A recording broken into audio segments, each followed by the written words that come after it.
Bonsoir tout le monde, merci bien d'être venu. J'aimerais d'abord et avant tout remercier Présence africaine d'avoir publié mon livre en France. Ce n'est que la deuxième fois qu'un livre à moi est publié en France et j'en suis ravi. Présence africaine a quand même une réputation internationale et existante depuis 1949 avec une grande tradition de publier les auteurs dans la diaspora africaine. Je me trouve très enchanté et heureux d'être le premier Canadien à se faire publier par Présence africaine. J'aimerais aussi remercier chaleureusement Marie-Madeleine Raoult des éditions de la Pleine Lune à Montréal, qui était la première maison d'édition mondiale à publier le livre en français. Et j'aimerais également remercier Carole Noël, la traductrice, qui a fait un très très beau travail à traduire The Book of Negroes en français à Aminata. Alors, j'ai remercié beaucoup de monde et vraiment, il n'y a pas beaucoup d'honneurs qui sont plus formidables pour un auteur que de se faire publier et traduire partout au monde.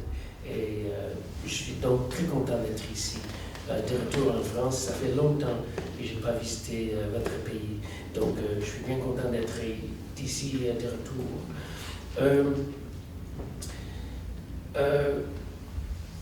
L'histoire dans le livre Aminata est toujours une histoire qui est très peu connue au Canada, aux États-Unis et ailleurs au monde. Alors j'aimerais quand même, sans divulguer tous les éléments du drame qui est contenu dans le roman, j'aimerais quand même décrire brièvement qu'est-ce que c'est l'histoire sous le roman, l'histoire que j'ai utilisée afin de construire la vie d'Aminata. Mon héroïne, Aminata, est née vers 1745, à peu près, elle n'est pas trop certaine de la date de sa naissance.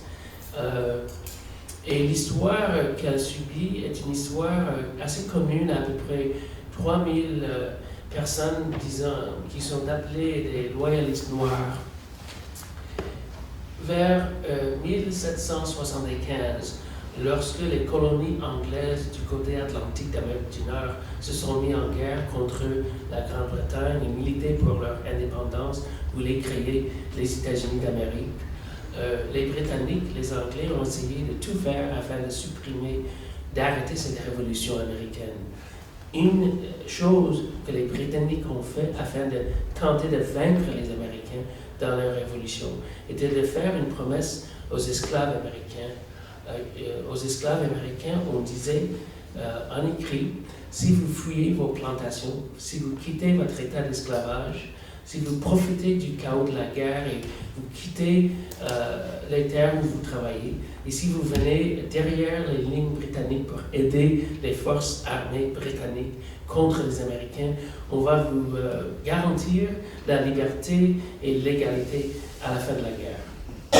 Alors, malgré le fait qu'aux États-Unis et au Canada, tout le monde sait que la première personne à mourir dans la guerre d'indépendance était un homme noir qui s'appelait Crispus Attucks, qui était du côté des Américains dans la Révolution. Tout le monde connaît ça aux États-Unis et au Canada. Effectivement, 3000 Noirs ont choisi, plus de 3000, ont choisi d'aider les Britanniques parce qu'ils ont été promis leur liberté en échange de la service militaire durant la guerre. Alors les hommes et les femmes arrivent à New York, à Manhattan, l'île de Manhattan, afin d'aider les Britanniques dans leurs efforts durant 7 ans, 8 ans. 3000 Noirs se trouvent dans l'extrême sud de Manhattan. La plupart de l'île est toujours en forêt, mais la partie à l'extrême sud est urbanisée. Alors 3000 Noirs se trouvent là, les hommes et les femmes. Ils sont des soldats, ils sont des cuisiniers, ils bâtissent les rues, ils sont des prostituées, ils sont des sages-femmes. Ils font à peu près tout ce qu'ils peuvent faire afin de garantir leur propre liberté.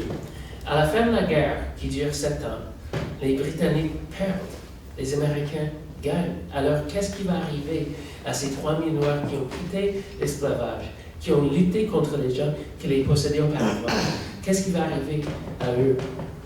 Parce qu'on sait bien que les rebelles américains vont reprendre la ville de New York, ils vont reprendre ces gens qui ont fui l'esclavage, et ils vont sûrement les punir sévèrement à cause de ce qu'ils ont fait durant la guerre.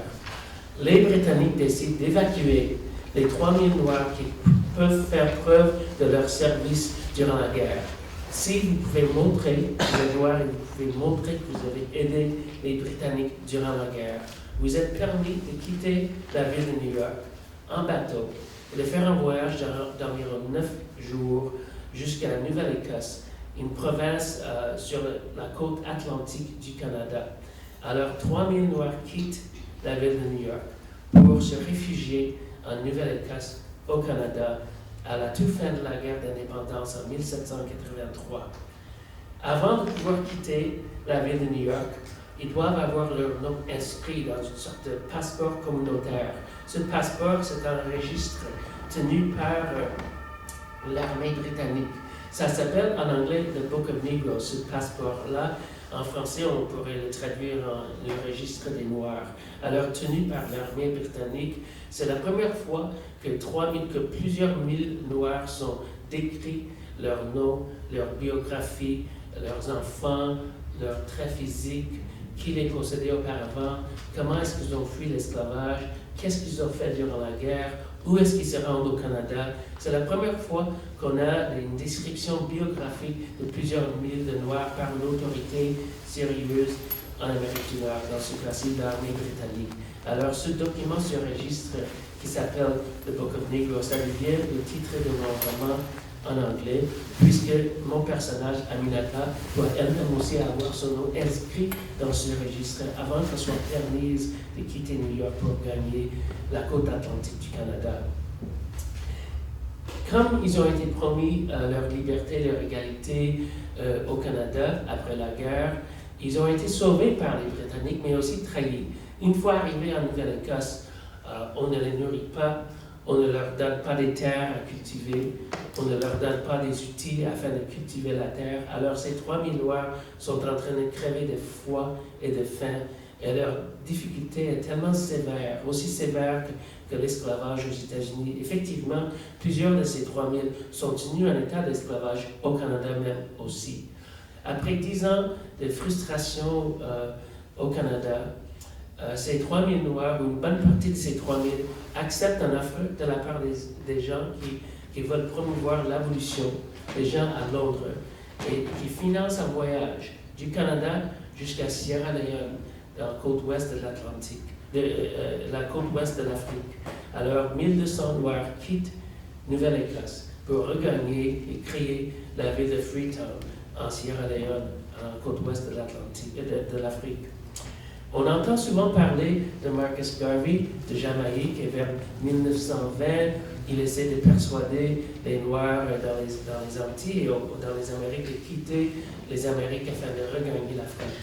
On entend aussi parler souvent des Américains qui, vers 1820, ont créé Libéria avec des anciens esclaves américains.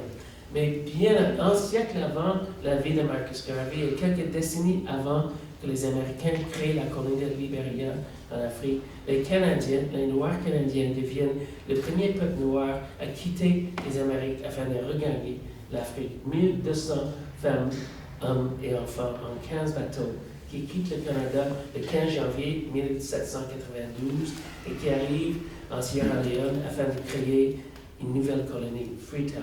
On connaît toujours les gens de la Nouvelle-Écosse en Sierra Leone. On les reconnaît toujours comme étant des gens de la Nouvelle-Écosse et qui étaient parmi les fondateurs de cette ville-là. Alors, c'est incroyable de penser, mais une bonne partie de ces 1200 personnes qui quittent le Canada pour se rendre en Sierra Leone ont été nées en Afrique, ont été pris en tant qu'esclaves et vendus dans les Amériques, finissent par se libérer à New York, aident les Britanniques, viennent au Canada et font leur retour en Afrique. J'en ai jamais, même si j'étais élevé par un homme noir américain qui était très engagé dans son histoire et une femme, une mère blanche qui était elle aussi très engagée dans les droits de la personne, j'ai jamais entendu, avant de commencer la recherche pour ce roman, l'histoire de ces 1200 Noirs qui regagnent l'Afrique dans la même vie où ils ont été pris en tant qu'esclaves. Alors, ils retournent en Afrique. Une histoire incroyable. Parmi eux, il y a certains qui se rendent par la suite à Londres afin d'agiter et de promouvoir l'abolition de la traite d'esclaves en Angleterre. Alors, la vie d'Aminata, l'héroïne de mon roman, suit un peu ces migrations incroyables de l'Afrique aux États-Unis jusqu'au Canada, de retour en Afrique et ensuite à Londres. Alors, j'essayais, à travers une femme, à travers la vie d'Aminata, de dramatiser l'histoire de ces soi-disant loyalistes noirs, dont l'histoire est très peu connue. On connaît tous l'histoire de ceux qui ont gagné, les grandes victoires, les grandes batailles, les guerres, les révolutions. On connaît très peu ceux qui ont perdu ces guerres-là. Et ces Noirs-là, comme ils ont été sur le côté perdant de la guerre d'indépendance, on connaît très peu leur histoire.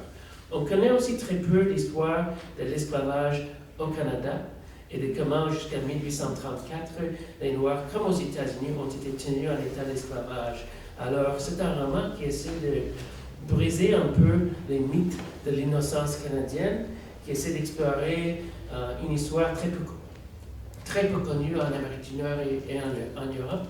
Et je suis vraiment heureux du fait que le roman commence à circuler un peu partout au monde, au Canada et aux États-Unis et en Europe et ailleurs. Je pris la calebasse chaude à deux mains et dis « Papa, raconte-moi encore comment vous vous êtes rencontrés, maman et toi. » J'adorais écouter cette histoire où ils n'étaient pas destinés à poser les yeux l'un sur l'autre, car maman était Bambara et papa Peul.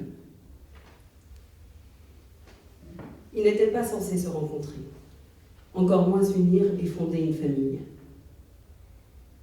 J'adorais la façon dont leur histoire avait défié l'impossible. Un coup de chance dans une époque bizarre, disait papa. Autrement, tu ne serais pas né. Une saison des pluies avant ma naissance, papa partit de Bayeux avec d'autres hommes peuls. Ils marchèrent pendant 5 soleils pour aller troquer leur beurre de karité contre du sel dans un village éloigné. Sur la route du retour, ils s'arrêtèrent pour offrir un petit sac de sel au chef d'un village, Bambara, ami. Le chef les invita à manger, se reposer et passer la nuit au village. Pendant qu'ils mangeaient, papa aperçut maman.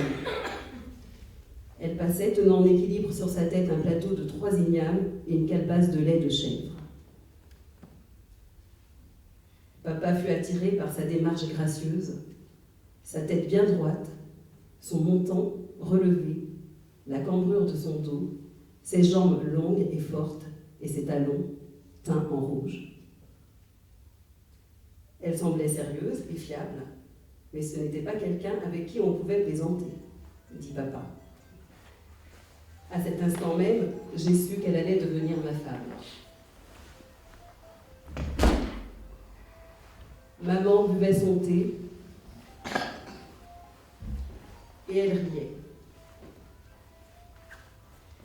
J'étais occupée et ton père était sur mon chemin. J'allais aider une femme prête à accoucher. Maman n'avait pas encore d'enfant, mais elle avait déjà aidé à mettre au monde de nombreux bébés. Papa alla trouver le père de maman et fit son enquête. Il apprit que le premier mari de maman avait disparu depuis plusieurs lunes, peu après leur mariage. Les gens supposaient qu'il était mort ou qu'il avait été capturé. La femme de papa, à qui il avait été promis en mariage avant même que lui et elle n'aient vu le jour, venait de mourir d'une fièvre. On amena maman pour qu'elle fasse la connaissance de papa. La rencontre interrompait un accouchement et elle lui dit. Papa sourit et remarqua le galbe des mollets de maman comme elle retournait à son travail. Les négociations sur la compensation que recevrait le père de maman pour la perte de sa fille se poursuivirent. On s'entendit sur 6 chèvres, 7 barres de fer, 10 bracelets de cuivre et une enfilade de 400 coquilles de corail. C'était une époque troublée et sans tous les bouleversements, le mariage entre un Peul et une Bambara n'aurait jamais été permis. Des personnes disparaissaient et les villageois craignaient de tomber aux mains des ravisseurs. Ils formaient de nouvelles alliances avec des villages voisins. Chasseurs et pêcheurs se déplaçaient en groupe. Pendant des jours et des jours, des hommes construisaient des murailles autour des villes et des villages. Papa amena maman dans son village de Bayo. Il fabriquait des bijoux avec de minces fils d'or et d'argent et partait en voyage pour les vendre dans les marchés et prier dans les mosquées. Il revenait parfois avec un Coran ou d'autres écrits en arabe. Il était d'avis que ce n'était pas le rôle d'une fille d'apprendre à lire ou à écrire. Mais il se ravisa quand il me vit essayer de tracer des mots en arabe dans le sable avec un bâton. Ainsi, dans l'intimité de notre foyer, sans aucun autre témoin que ma mère, il m'enseigna l'usage d'un roseau, d'une eau teintée et d'un parchemin. J'appris à écrire des expressions en arabe comme « Halahu Abkar »,« Dieu est grand » et « La ilaha illallah ». Nul n'est digne d'adoration sauf Dieu.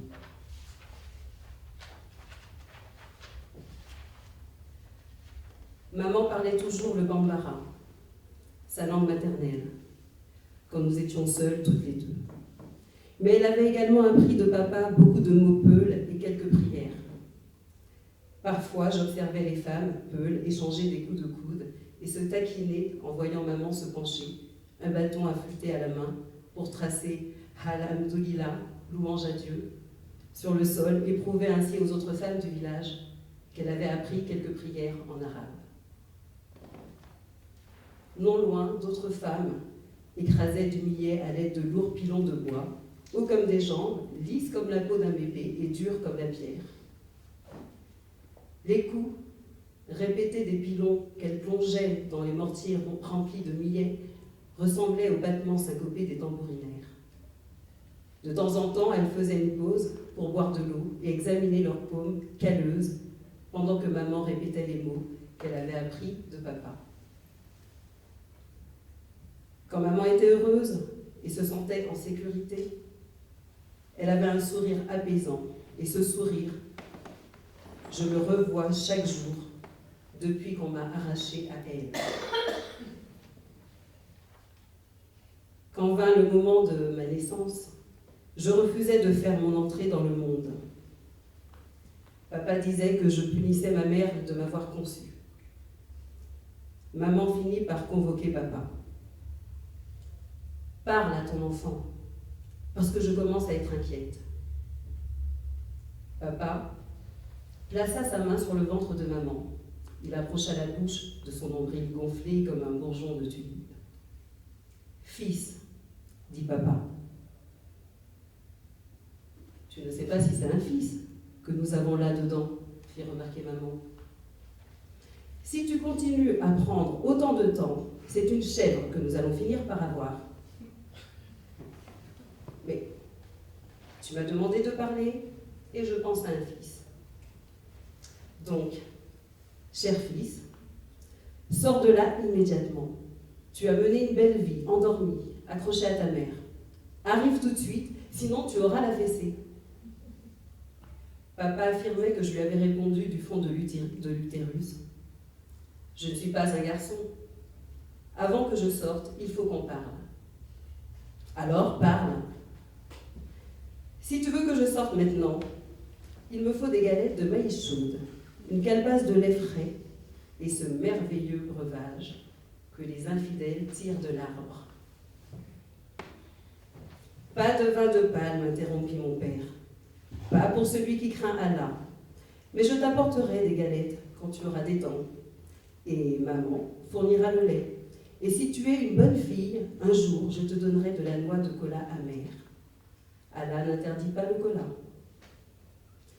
Je sortis donc, glissant hors de ma mère, comme une loutre dans la rivière.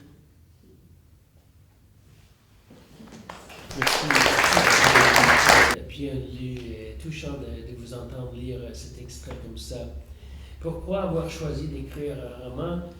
Pourquoi avoir choisi de créer un personnage, une héroïne, Aminata, au lieu d'écrire, par exemple, un autre livre d'histoire? Mais d'abord, je suis romancier, je ne suis pas historien, je suis romancier. Je crois parfois qu'on peut réussir davantage à connaître, à décrire la vérité, une expérience authentique en écrivant de notre imagination que de suivre un modèle historique. Alors, j'étais heureux de pouvoir créer une personne, parce que parfois l'imagination, ça devient vraiment quelque chose, ça peut nous aider à créer quelque chose de très très vrai et de très réel. Parfois les gens me demandent, mais il me semble que c'est une vraie personne, d'où vous l'avez tiré cet Aminata-là, et je dois répondre, mais je l'ai tiré de mon imagination. Alors comme je suis romancier, j'aime utiliser l'imagination, mais quand même dans ce cas-ci, en écrivant d'une perspective féminine, j'ai dû quand même faire beaucoup de recherches vis-à-vis de l'histoire de l'esclavage. J'ai dû me faire une idée des voix des femmes à travers l'histoire de l'esclavage en lisant leurs œuvres, leur autobiographie. L'autobiographie est la première forme de littérature produite et publiée par les Noirs aux États-Unis et au Canada. C'est la première sorte de livre qui apparaît par les mains des Noirs. Voici mon nom, voici ma date de naissance, je vous donne les noms de mes parents et je vais donc vous conter mon histoire afin d'affirmer mon égalité, afin de faire preuve de mon humanité. J'ai écrit ce roman dans la tradition de l'autobiographie de l'ex-esclave, de l'ancien esclave. C'est une œuvre de fiction, c'est un roman, mais quand même, c'est basé ça sort de la tradition de l'autobiographie de l'ancien esclave américain. Sur ce bateau, et pendant toutes les années qui suivirent, j'ai songé à la quantité de choses que mes parents m'avaient inculquées pendant le bref espace de temps que nous avions vécu ensemble. Ainsi, il s'était assuré que je sache cultiver un champ de millet. Encore enfant, j'étais aussi rapide et habile qu'un adulte quand venait le temps des semailles. Je savais creuser le sol avec mon bâton droit, laisser tomber des graines dans le petit trou, le recouvrir en me servant de mes orteils, avancer d'un pas et recommencer. Je savais extirper les mauvaises herbes et je comprenais qu'il faut sarcler le sol. Comme ça, lorsque la pluie tombe, l'eau embrasse le sol et se marie avec lui, plutôt que l'embrasser puis s'en aller. Oui, je savais cultiver un champ de millet. Je savais aussi qu'il fallait cultiver son esprit. Une série de coïncidences me sauvèrent la vie pendant la traversée. D'abord, le fait de me trouver parmi les dernières personnes de mon pays à monter à bord facilita les choses. Être un enfant avait également été un atout. Un enfant possède certains privilèges sur un vaisseau négrier. Personne ne se presse pour tuer un enfant, pas même un voleur d'hommes. De plus, l'esprit de l'enfant possède une certaine élasticité. Les adultes sont différents. Si vous les poussez à bout, ils cassent. Au cours de ce long périple, je fus terrifiée de nombreuses fois et de façon indicible, mais mon esprit resta intact, si l'on peut dire. Des hommes et des femmes de l'âge de mes parents devinrent fous pendant ce voyage. Si j'avais eu 2 fois 11 ans, peut-être aurais-je moi aussi perdu la raison. Sur ce navire d'esclaves, j'ai vu des choses que les Londoniens ne croiraient jamais. Je pense à ceux qui ont traversé la mer avec moi, à ceux qui ont survécu. Nous avons connu les mêmes horreurs. Certains d'entre nous poussent encore des hurlements au milieu de la nuit. Il y a toutefois des hommes, des femmes, des enfants qui se baladent dans les rues sans avoir la moindre idée de nos cauchemars. Ils ne pourront jamais savoir ce que nous avons enduré si personne ne parle de notre histoire. En racontant la mienne, je me rappelle aussi tous ceux qui n'ont pas survécu aux balles des mousquets, aux requins et aux cauchemars, à tous ceux qui n'ont jamais pu être entendus, à tous ceux qui n'ont jamais touché à une plume et un encrier. Le bateau se comportait comme un animal marin. Il se balançait d'un côté et de l'autre, tel un âne qui tente de se libérer de son bât, et grimpait sur les vagues comme un singe devenu fou. La bête avait un appétit insatiable et nous dévorait tous, hommes, femmes, enfants. Avec nous, on embarquait les défenses d'éléphants, des sacs d'igname, et toutes sortes de marchandises dans des filets que des porteurs noirs chargeaient à bord. Au milieu des plaintes des prisonniers, des vociférations des toubabs et des travailleurs, le bébé de Sanou pleurait sans arrêt. La petite semblait ressentir notre destin. Elle vagissait, suffoquait et se remettait à pleurer. J'avais la chair de poule. Je me retenais pour ne pas hurler. L'odeur infecte qui régnait sur le bateau me prenait à la gorge et me faisait vomir. Pendant quelque temps, la nausée fut pour moi une distraction. Autour de ma cheville droite, une pince de fer était reliée à une autre pince serrée autour de la cheville gauche de Sanou. À côté d'elle, Fomba était enchaîné à un autre homme. Un à un, nous avions été amenés à bord et ajoutés à la chaîne grandissante. Un prisonnier s'échappa avant qu'on ne referme les fers autour de sa cheville et sauta dans les flots agités. Il était nu, à l'exception d'un bandana rouge noué autour de son cou. Et de voir sa tête et son bandana danser sur l'eau m'attrista. J'espérais qu'il réalise son rêve de mourir et qu'il sombre rapidement. Mais les manœuvres noires qui s'affairaient sur le pont bombardèrent d'orange le pauvre homme, tandis que dans les canots, d'autres noirs suivaient la trace des fruits qui pleuvaient. Ces derniers sortirent l'homme de l'eau, le frappèrent à la tête et le confièrent à un gaillard noir, debout sur l'échelle à l'extérieur du navire. Ce géant ramena l'homme sur le pont et le tint ferme, jusqu'à ce qu'il ait la cheville enchaînée. Grelottant dans le vent, je craignais de m'évanouir. J'essayais de me calmer et m'efforçais de rester debout, car les prisonniers qui s'écroulaient sur leurs genoux étaient battus jusqu'à ce qu'ils se relèvent. J'essayais de me calmer en me représentant une mère consolant son enfant hystérique. J'imaginais ma propre mère en train de me dire « Regarde autour de toi. Regarde autour de toi et n'aie pas peur. » Des manœuvres noires hissaient des tonneaux sur le bateau. L'un de ces tonneaux s'échappa par un trou dans le filet, s'écrasa sur le pont et éclata, inondant nos pieds. Au cœur du brouhaha, des cris du cliquetis des entraves qui se refermaient sur les prisonniers, je crus saisir ce qui se passait.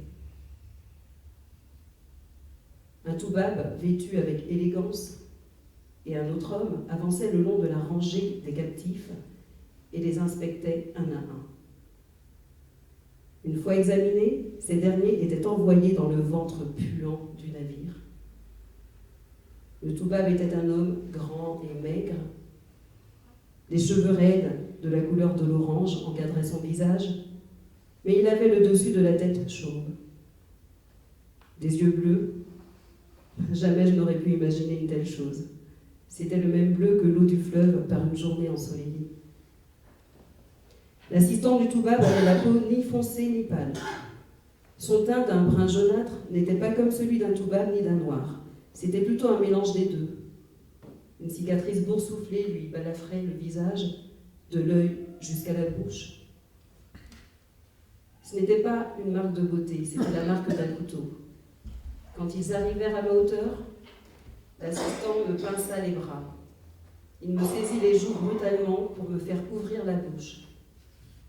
Le toubab, à la tignasse orange, l'arrêta et avança vers moi.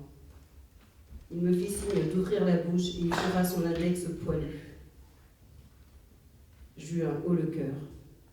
Il fait glisser ses mains sur mon cou et mes épaules, palpa mes fesses et me fit bouger les coudes et les genoux. Pendant que le toubab inspecteur s'occupait de moi, son assistant frappait Fomba au visage. Bouche à demi ouverte, lèvres immobiles, Fomba avait les yeux aussi grands que des mangues. L'assistant le frappa de nouveau et marmonna quelque chose dans une langue qui rappelait vaguement le bambara. Un ordre pour lui faire baisser la tête. Fomba se taisait, il ne bougeait pas. L'assistant leva le bras encore une fois. Fomba, baisse la tête, lui criai-je. Fomba me regarda, puis baissa la tête. L'assistant et l'inspecteur se tournèrent vers moi. « Tu parles malinké ?» demanda l'assistant. « Bambara », lui répondis-je. « Et tu parles aussi la même langue que lui ?»« Peul, dis-je. » L'assistant et l'inspecteur se consultèrent dans la langue du toubab. J'examinai de nouveau le toubab inspecteur. Narines pincées, il portait un court bâton à feu sur une hanche et une épée sur l'autre. J'écoutais les mots étranges qui faisaient de l'un à l'autre. Puis, l'assistant passa au malinké et, à ma grande surprise, l'inspecteur comprit. Utilisant ainsi des mots enfantins pour que l'homme comprenne, l'assistant dit « Elle parlait langue du garçon et parlait malinké. » L'inspecteur fit signe à un autre toubab et montra du bois béfer.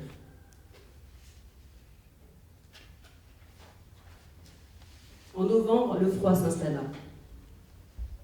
J'avais récupéré du coffre de Miss Betty un bonnet et des moufles que je portais jour et nuit.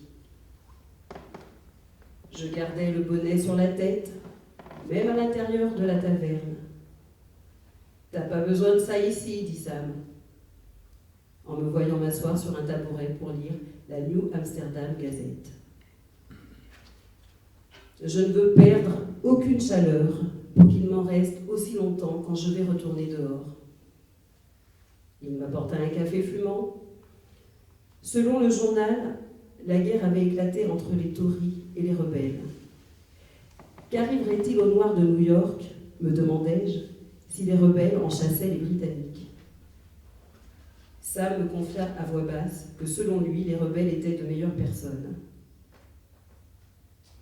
Il n'avait aucune confiance en les Britanniques, même ceux qui venaient dîner à sa taverne. Ils étaient trop amicaux, trop enthousiastes envers sa cuisine, et la moitié d'entre eux possédaient des esclaves. Pour ma part, j'avais le sentiment qu'il ne fallait faire confiance à personne. Je sirotais mon café, aromatisé de mélasse et de lait, puis posais la tasse et retournais à ma lecture. À la une, figurait une proclamation de Lord Dunmore, gouverneur de la Virginie, promettant la liberté à tous les Noirs qui accepteraient de combattre aux côtés des Britanniques pendant la guerre. Afin de restaurer le plus tôt possible la paix et l'ordre, je demande à toute personne capable de porter les armes de servir sous le drapeau de Sa Majesté, et je déclare libres tous les domestiques engagés, noirs ou autres, appartenant aux rebelles, capables de porter des armes et prêts à joindre les troupes de Sa Majesté le plus tôt possible, afin de ramener rapidement cette colonie dans le sens de son devoir envers la couronne et la dignité de Sa Majesté. Les Britanniques nous promettaient la liberté si nous nous battions dans leur rang. 1000 questions surgirent dans mon esprit. Je me demandais comment ils allaient nous libérer et où et comment ils nous laisseraient mener notre vie. La proclamation parlait de personnes capables de porter des armes. Elle semblait donc s'adresser aux hommes seulement. Ils ne laisseraient assurément aucune femme noire porter une arme. Mais si tous les Noirs portant des armes étaient abattus par des tirs des rebelles, à quoi leur servirait leur liberté? Sam revint de la cuisine. « As-tu lu ça ?» demandai-je. Ça mobiliserait tout ton Canvas Town, mais je ne m'attarderai pas trop sur cette nouvelle. Les Britanniques continuent de mourir et ont besoin de plus de combattants. C'est pour ça qu'ils font appel aux esclaves. Et cela rend les rebelles fous de rage. Ils disent que ce n'est pas juste de voler des Noirs à leurs bons propriétaires. Mais cette offre de liberté, qu'est-ce que ça veut dire? Tôt ou tard, les Britanniques vont partir. Quand ils quitteront le pays, penses-tu qu'ils vont t'amener avec eux? Ce soir-là, dans la chapelle, mes élèves bondirent quand je leur montrai l'article de la New Amsterdam Gazette. Ils me demandèrent de lire et de relire la proclamation. « Ça veut dire quoi tout ça ?» demanda Bertilda. « Ça veut dire que les hommes qui se battent pour les Britanniques vont avoir leur liberté, dit quelqu'un.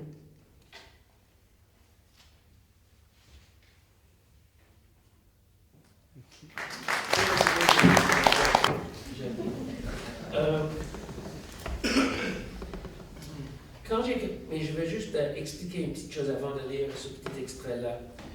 J'ai mis 5 ans à écrire ce roman et 5 ans de recherche en même temps. La recherche était faite de manière simultanée de l'écriture.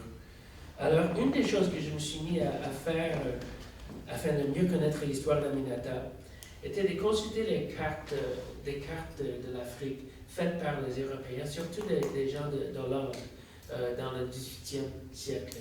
17e, 18e siècle. Là, comme elle est exposée à l'idée de l'écriture avant même qu'elle soit séquestrée et envoyée en tant qu'esclave, comme elle a vu son père musulman lire et écrire en arabe, le Coran, elle aussi elle veut apprendre à lire et à écrire. Et une fois arrivée dans les Amériques, elle apprend à lire et à écrire très très bien. Une fois avoir acquis la capacité de lire et à écrire, elle veut voir des cartes, parce qu'elle a honte. Elle a 11 ans, elle a 15 ans, elle a 20 ans, 25 ans. Elle sait que si on lui donnait un bateau, elle ne saurait pas rentrer chez elle. Elle est là en Caroline du Sud, ou à Manhattan, ou en Nouvelle-Écosse, et elle ne sait pas rentrer chez elle, même si on lui donnait un bateau. Elle a honte de ne pas comprendre exactement d'où elle vient. Alors elle commence à consulter les cartes. Mais les cartes de l'Afrique au XVIIIe siècle étaient faites par les Européens qui n'avaient jamais pénétré l'Afrique, qui n'avaient jamais connu l'Afrique, à part des régions côtières. Les Européens ne pénètrent pas l'intérieur de l'Afrique de l'Ouest avant la toute fin du XVIIIe siècle. Alors, ils créent ces cartes sans avoir connu l'Afrique. Alors, ce qu'on voit, si on regarde les cartes de l'Afrique faites au XVIIIe siècle, ce sont des grands trous. Et quand on ne connaît pas qu'est-ce qui se passe ou qu'est-ce qui se trouve ici ou là, on met un éléphant, ou on met un lion, ou quelque chose de ridicule comme ça, une idée européenne de qu'est-ce que ça peut représenter l'Afrique. C'est à la fois insultant et comique, un peu bizarre. Jonathan Swift s'en moque en 1733 quand il écrit de ce même phénomène. Alors Aminata, une fois qu'elle a appris à lire, elle commence à chercher des cartes, mais elle ne réussit pas à trouver son village natal, parce qu'elle trouve, au lieu des villages, des éléphants dans les cartes de l'Afrique. Alors ce petit extrait-là fait référence à cette espèce de expérience. Quelqu'un s'était donné la peine de les classer en catégories. Amérique du Nord, Nouvelle-Écosse, 13 colonies, Angleterre, Jamaïque, Barbade, Guinée. Du carton intitulé Guinée, j'ai tiré la première carte et l'étendis sur une table où brûlaient 2 bougies. Elle présentait des illustrations typiques d'hommes africains à moitié nus et de femmes africaines nues, en général avec des babouins et des éléphants à proximité. En regardant à nouveau dans le même carton, j'ai tiré une feuille de papier portant une écriture ornée, copie de l'art poétique en forme de rhapsodie par Jonathan Swift, 1733. Puis, j'ai tombé sur les lignes suivantes. Sur les cartes d'Afrique, les géographes remplissent les blancs avec des images de sauvages. Et sur les collines inhabitables, ils placent les éléphants à défaut de villes. Des éléphants à défaut de villes. Je trouvais réconfortant de savoir que près de 60 ans auparavant, avant même ma naissance, Swift avait exprimé exactement le sentiment que j'éprouvais alors. Ce n'étaient pas des cartes de l'Afrique. Dans les cartouches ornementées d'éléphants et de femmes au sein énorme, dressées comme pour esquisser un improbable salut, chaque coup de pinceau trahissait l'ignorance des cartographes sur mon pays. Merci. Je vous remercie.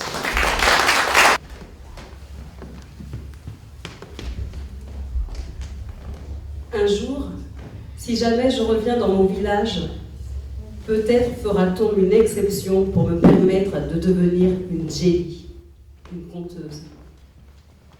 Le soir, pendant que les anciens boiraient du thé sucré autour du feu, des visiteurs viendraient de loin écouter ma drôle d'histoire. Pour être reconnu comme une Djéli, vous devez être issu d'une famille spéciale. J'ai souvent souhaité que ce soit mon cas, pour avoir l'honneur d'apprendre les histoires de mon village et de mes ancêtres, et l'honneur de les raconter.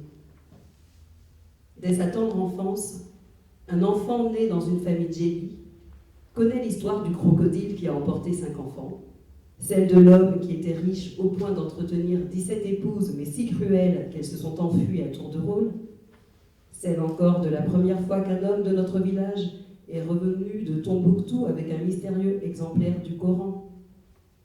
Quand un Djéli meurt, disait-on, le savoir de 100 hommes disparaît avec lui. Quand on me fit monter sur la passerelle et qu'on me jeta comme un sac de grains sur le pont du navire des Toubabs, je cherchais consolation en imaginant que j'avais été proclamée Djéli, rituel qui exigeait que je voie et que j'enregistre tout. Dès lors, ma mission consistait à être un témoin et à me préparer à témoigner. Papa n'était pas censé montrer à sa fille à lire et à écrire quelques lignes en arabe. Pour quelle raison avait-il enfreint les règles? Peut-être avait-il deviné que quelque chose allait se passer et voulait-il que je sois prêt? Je pense que les gens qui veulent vraiment connaître l'écriture noire américaine et l'écriture noire canadienne commencent en lisant les autobiographies, comme c'est la première forme de littérature que les autres ils ont produit. Et ça nous permet de vraiment saisir et comprendre les différentes directions que la littérature a prises par la suite.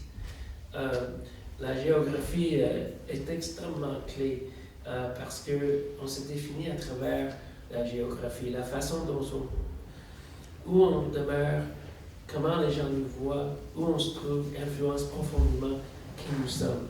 Et l'identité d'Aminata varie aussi selon l'endroit où elle se trouve. Elle n'est pas africaine quand elle demeure au Mali. Lorsqu'elle est née, elle n'a pas besoin de se considérer africaine. Elle devient africaine à force de devenir esclave, à force d'être amenée en Amérique du Nord.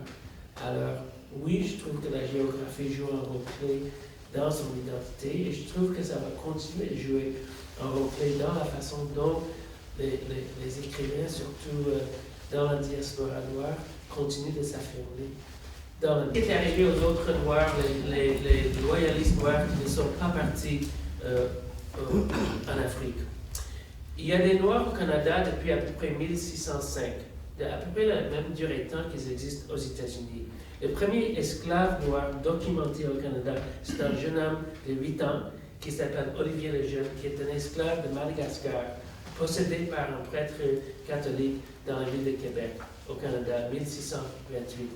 Et, l'esclavage est aboli finalement dans l'Empire britannique en 1834.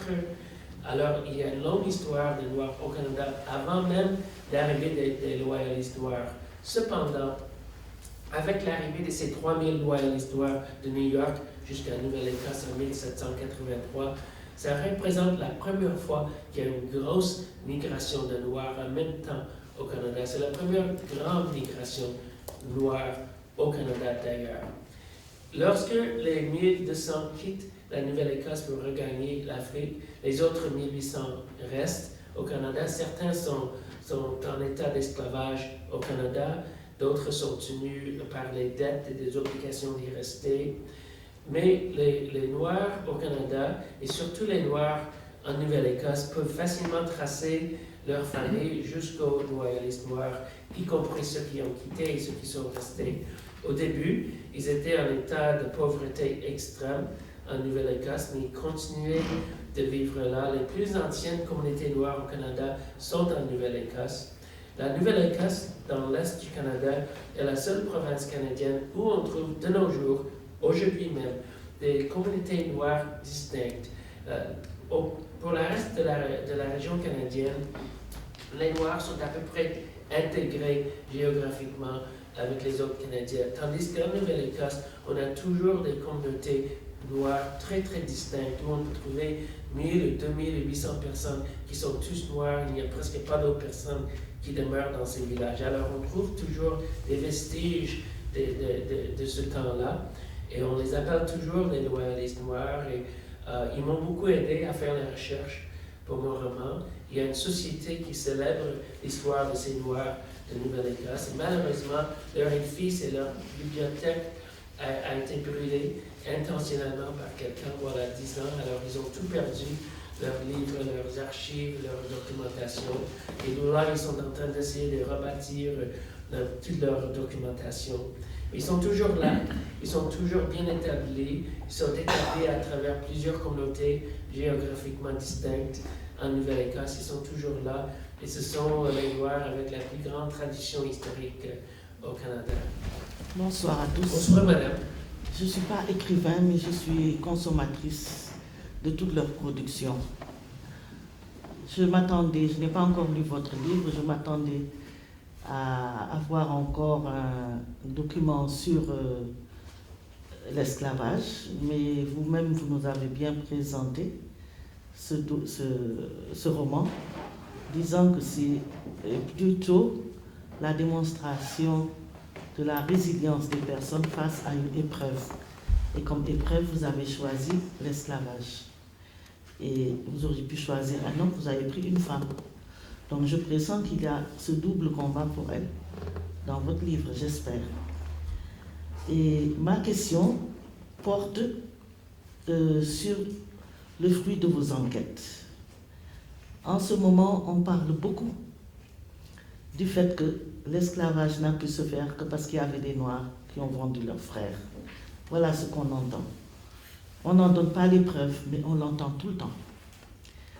Moi, ce n'est pas la véracité de ces faits qui m'intéresse. C'est certainement des Noirs y ont participé. Mais ce qui serait important, est-ce qu'au cours de vos enquêtes, vous avez pu déceler dans quelles conditions et dans quel état d'esprit étaient ces Noirs qui y ont participé, comme par exemple ce grand nègre-là qui immobilisait les gens pour qu'on leur mette les fers, etc. C'est ça qui m'intéresserait de savoir si vous avez pu avoir des éléments qui permettent de dire s'ils étaient contraints ou pas, parce que personne ne sait ce qu'il aurait fait à cette époque-là. C'est encore ce qu'on dit quand on pense aux capots de l'Holocauste, des camps de concentration. On se pose des questions, mais pour les Noirs aussi, on peut se poser la même question. Et est-ce que vous avez des éléments qui ont pu donc savoir dans quel état d'esprit ils étaient, s'ils recherchaient à occuper de telles fonctions, ou bien s'ils étaient contraints, ou bien s'ils n'avaient pas le choix? Je suis d'accord entièrement avec vous. C'est ridicule et c'est vraiment triste si on entend l'argument, quelqu'un dire que ça ne pouvait pas être si grave que ça parce qu'on sait tous que certains Africains ont participé dans la traite d'esclaves. Donc, on voit diminuer l'importance de cette horreur, de ce cauchemar. C'est ridicule. On sait bien que les Africains ont participé parce que les Européens étaient limités aux régions frontières jusqu'à peu près la fin du XVIIIe siècle. Alors, les Européens arrivent en Afrique, des bateaux qui proviennent de l'Europe, pour échanger de l'alcool et des fusils et des objets manufacturiers, surtout des objets en métal. Alors, l'alcool, les fusils, les objets en métal, on les échange pour des êtres humains. Ensuite, selon la personne avec laquelle on parle, on estime qu'environ 20 millions de personnes, à peu près, ont été envoyées dans les Amériques. Une fois avoir vendu ces êtres humains en esclavage dans les Amériques, on remplit ces mêmes bateaux avec des produits agricoles qui sont exportés en Europe. Alors, il s'agit d'un commerce triangulaire qui effectivement devient une des formes de commerce les plus profitables au monde au XVIIIe et XVIIe siècle. Alors, malheureusement, et parfois les jeunes ou les autres que je rencontre n'aiment pas entendre ça, toutes sortes de personnes ont participé dans la traite d'esclaves. C'était un moteur européen, qui est américain, européen, canadien, qui a créé cette industrie-là. Mais évidemment, on sait bien que des gens, des fois, les gens musulmans, des juifs, des chrétiens, toutes sortes de personnes ont participé dans la traite d'esclaves et dans l'esclavage, disons, en Afrique ou en Amérique du Nord.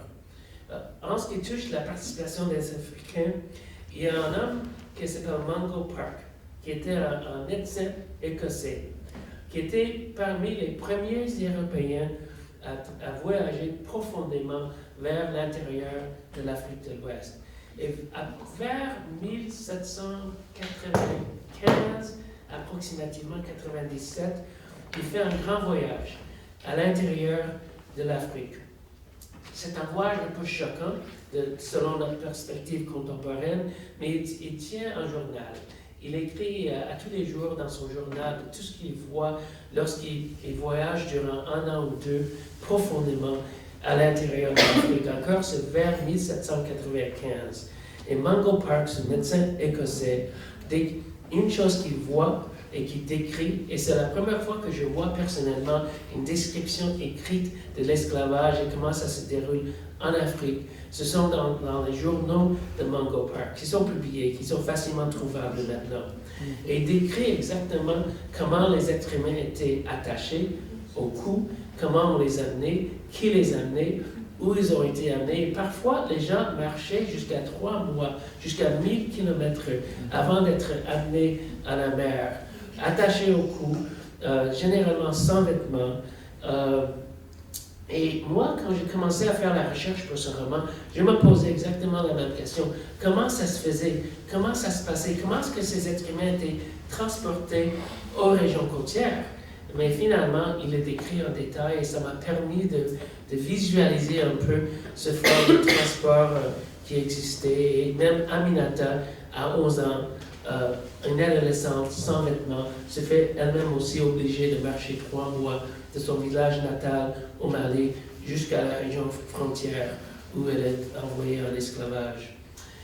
En ce qui touche l'esprit, leur pensée, leur mentalité, je ne peux pas vraiment faire un commentaire étudié, à part de dire que la commerce, l'avarice, le fait de se faire offrir des objets de valeur, des fusils, l'alcool, des produits en métal, malheureusement, ce commerce-là a séduit des gens et les a encouragés à participer dans la vente des êtres humains. La plupart des êtres humains qui étaient vendus en esclavage étaient littéralement vendus par d'autres qui les ont pris en prisonniers, qui les ont pris physiquement, qui les ont amenés aux régions côtières. Je ne peux pas vraiment méditer avec autorité sur leur orientation psychologique. Vraiment, je peux juste imaginer, je n'ai pas l'information là-dessus. Mais au moins, on a des descriptions détaillées de la part de Mungo Park et d'autres pour qu'on puisse voir comment ça se faisait. Il y a un autre homme qui s'appelle Alexander Falconbridge. Lui aussi était un médecin. Il était un médecin d'Angleterre. Et pour plusieurs années, il a aidé les Britanniques dans les navires, les bateaux. Un personnage. Oui, c'est un personnage, mais c'est aussi une vraie personne. Et Alexander Falconbridge, en tant que médecin, en tant que chirurgien, entre guillemets, travaillait dans ces bateaux d'esclaves pour vérifier la santé des esclaves lors de leur voyage. Après avoir aidé la traite d'esclaves durant longtemps, il s'est renoncé à cet emploi-là. Il avait honte de tout ce qu'il avait fait. Il s'est joint au mouvement des abolitionnistes en Angleterre. Il a décrit en grand détail, en écrivant exactement qu'est-ce qui se passait dans les bateaux où les esclaves étaient transportés. Et sa femme, Anna Maria Falconbridge, est venue d'Angleterre pour se mettre en Sierra Leone, afin elle-même d'observer la condition dans laquelle les hommes et les femmes et les enfants africains étaient tenus. avant de se faire vendre dans ces bateaux-là. Alors on trouve plusieurs descriptions des voyages à travers les terres et aussi des voyages dans les bateaux, les conditions dans lesquelles ils ont été tenus dans les régions côtières. Alors il y a beaucoup qui est écrit là-dessus, et c'est généralement en première personne par les hommes ou les femmes, blanches et noires, parce que beaucoup de noirs qui ont été pris en état d'esclavage ont finalement écrit sur leur vie. Par exemple, Olado Equiano, un homme nigérien qui est envoyé un jeune garçon dans les Amériques en tant qu'esclave. Il réussit à fuir, il arrive à Londres, il écrit son autobiographie qui devient très célèbre, et lui aussi décrit comment il avait été pris. C'est le livre de chevet d'Aminata. Oui, alors on trouve plusieurs livres écrits par les Africains et les Européens décrivant ces mouvements-là. Alors on peut avoir une petite idée en lisant ces œuvres-là, généralement écrites dans la première personne par les gens qui les ont vécues, qui ont vu de leurs propres yeux ce commerce-là.